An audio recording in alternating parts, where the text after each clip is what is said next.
Hey everyone, it's Nabila, and you're listening to me read my latest article for Reimagine Success on Substack. To those of you who are joining me for the very first time, I'm thrilled to have you here.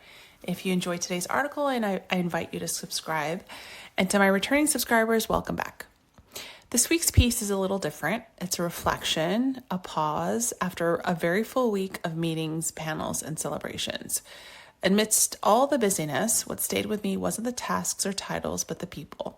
Their honesty, their courage, their humanity. It's a bit of a love letter to those moments and a reminder that real connection is still alive and well if we know how to see it. All right, let's get into it. This week was busy. The busy that can stir up my anxiousness, but can be equally exciting. Big weeks filled with meetings, events, speaking engagements, and connecting with many people always leaves me buzzing. And I've learned that whenever I have a full week like this, I need to give myself a day to recover, to reflect, and to catch my breath. So today's article is just that, a simple reflection. If you've been following my writing for a while, you'll recognize that I generally believe that work should occupy less of our lives. And we do this by holding work at a healthy distance from our identity, by not tethering our self-worth to our professional success, by fitting our lives into our work and not the other way around, and by ensuring our deepest sustenance comes primarily from relationships outside of work. These are themes you've heard on repeat because I believe they are essential to human sustainability and to any success worth having. That all being said, this week I was reminded of something else. With the right intention, work can facilitate real human connection. I know it's not surprising. I'm not going to get an award for calling it out, but I found it important to say because of how easily and often we actually fail to connect as human beings in a work setting. It's also essential to call out because if we want to connect as people, we have to show up as humans first and as representatives of our employers second. And that shouldn't be controversial. Yes, yet it is. When we show up as people first, our lives and work don't compete, they harmonize. And deep down, that is what most people want, to live in congruence with who they are and to work in a way that allows them to be seen, heard, and valued. This week, I was blessed to experience the richness of human exchange through a series of work meetings that reminded me of recently depleted beliefs. Let me explain. Not your average CEO. The week started with a meeting with a CEO of a financial industry company, someone I didn't know personally.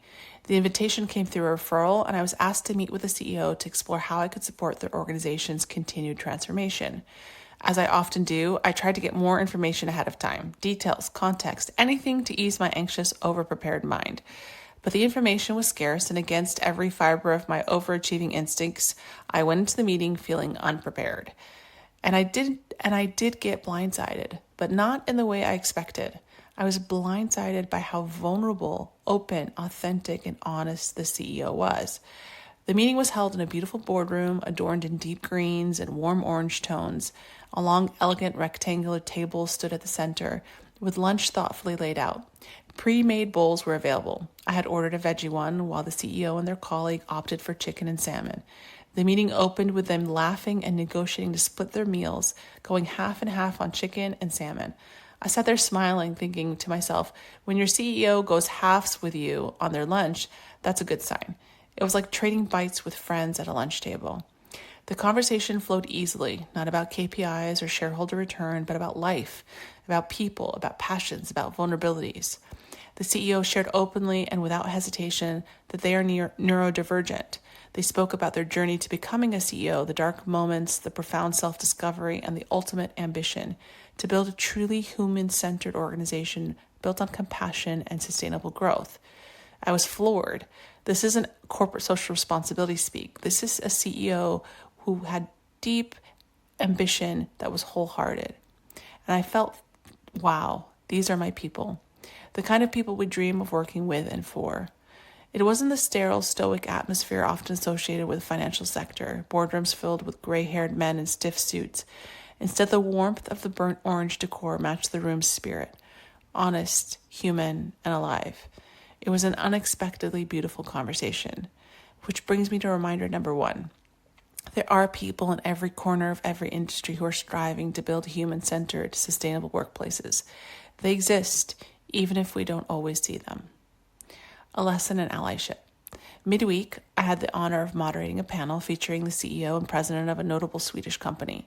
We immediately connected over our shared history and familiarity with Swedish culture. Her warm smile, grounded energy, and familiar accent struck me from the moment we met.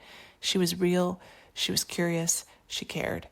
The panel discussed relationships, investments, and building the infrastructure needed to continue advancing women in leadership. When I asked about allyship, her answer was so natural, so beautifully simple that it made me smile. Advocating for others inside and outside of work is just the way of being, she said. It's not a role we play, it's who we are. I agreed wholeheartedly, but it also made me reflect. In a world where the microphone often seems to be held by divisive voices, it's easy to forget there are countless good people, kind people, who live this way. People who wake up daily committed to service, advocacy, and standing for those who need it most. They're not always on the front page of the New York Times, they're not always trending on LinkedIn, but they're out there, quietly, steadily holding up the world. Which brings me to reminder number 2. The world is still filled with people who live for equality, service, and solidarity. They haven't given up, even if you can't always see them. They're still doing the work. The circle of real life. Later in the week, I launched a leadership development program for senior women in the communication and technology sector. We sat in a circle and I asked them a simple question. Tell me something I wouldn't learn from your LinkedIn profile. In other words, tell me who you are, not what you do. What followed was one of the most beautiful hours of my week. One woman spoke about her passion for hot sauce. Another shared her joy of taking a tap dancing classes with her teenage daughter. Stories spilled out. Stories of children, marriages, divorces, of life as newcomers to Canada, of being raised by deaf parents, of the struggle to know when to speed up and when to slow down, of learning to care for ourselves while caring for others. Real life, real hearts, real humanity. No resumes, no corporate speak, no pretenses, no competition, just raw, beautiful human connection. Before that hour, we had been strangers.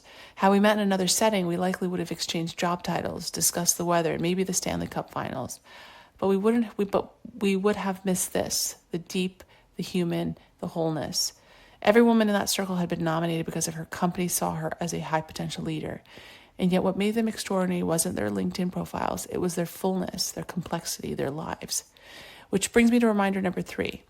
When we take the time, when we make the time and the intention to connect on a human level within the context of work, real magic can happen. Final reflection, the gift of witnessing. When I look back on this week, what stays with me isn't the busyness. It's the realness of seeing people's hearts, the realness of witnessing their ambitions, their vulnerabilities, their strengths, and yes, their fears. The privilege of seeing people not as problems to solve, trophies to win, or roles to impress, but simply as human beings, worthy of being seen, heard, and held in their fullness. No agenda, no manipulation, no judgment. Just the sacred act of witnessing. And what a profound, hopeful thing that is. In every room I sat in this week, whether it was a banking boardroom, a technology innovation hub, or a ballroom lit up with the energy of women supporting women, I was reminded of one profound truth. People are hungry for authentic connection, and the work of kindness, inclusion, and humanity continues. All the division, the chaos, and uncertainty don't make us less in need of human connection. It makes our need greater. It was a much-needed reminder that the loudest voices are not the majority, that the people doing the work are still here. They advocate, ally, promote, and sponsor. They aren't always the ones holding the microphone, but they are there. This week, through conversations that range from deeply emotional to quietly hopeful, my hope bucket was filled to the brim, watering truths within me that had wilted a bit. Now those beliefs are back in full bloom, leaning towards the sunshine once again. Until next time, take care of yourselves and those around you.